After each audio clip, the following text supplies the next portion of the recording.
का अपने प्रिय श्रोताओं को राम राम जी की। देखिए मित्रों, आजकल देश में कल के अवतार को लेकर बहुत सी चर्चाएं हो रही हैं। सैकड़ों धूर्त और पाखंडी अपने आप को कल की का अवतार बताकर भ्रम फैला रहे हैं एवं कुछ भोले भाले लोगों से धन भी ठग रहे हैं।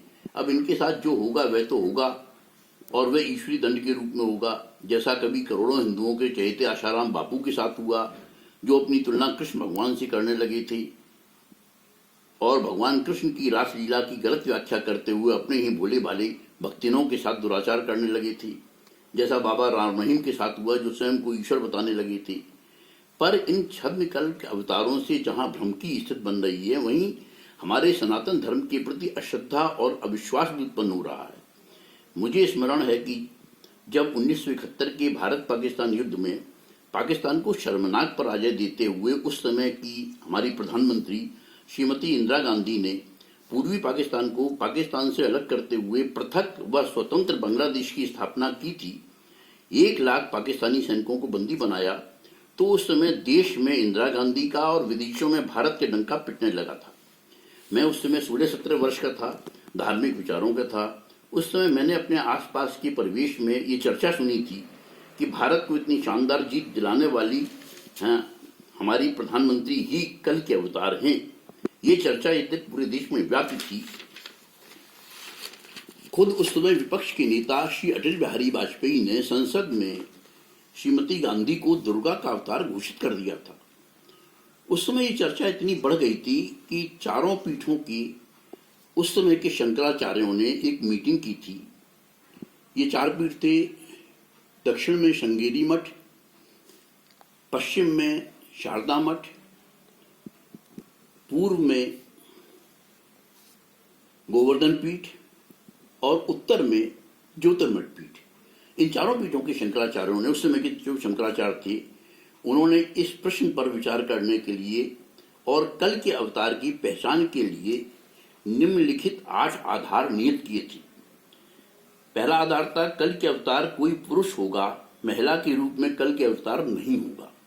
दूसरा आधार था, जिस प्रकार त्रेता युग में परशुराम भगवान विष्णु की 6वें अवतार के रूप में मात्र 19 वर्ष की आयु में अपने पराक्रम और श्रेष्ठ कार्यों द्वारा पहचान लिए गए थे, जिस प्रकार भगवान राम मात्र 16 वर्ष की आयु में ताड़का सुबाहु सहित हजारों राक्षसों के वध के कारण रामावतार के रूप में प्रसिद्ध हो गए थे, जिस प्रकार भगवान कृष्ण ने बाल काल में ही अपनी लीलाएं दिखलाकर शुरू कर दी थी और 18 वर्ष की आयु में अपने भाई बलराम के साथ गोकुल से मथुरा आकर अपने से कहीं अधिक विशालाकार चाणूर और दूसरे मत्स्य योद्धाओं को धूल चटाई थी। पागल हाथी कुवलया पीठ को अपने वश में किया था और कंस का वध करके अपने आप को विष्णु का अवतार सिद्ध किया था।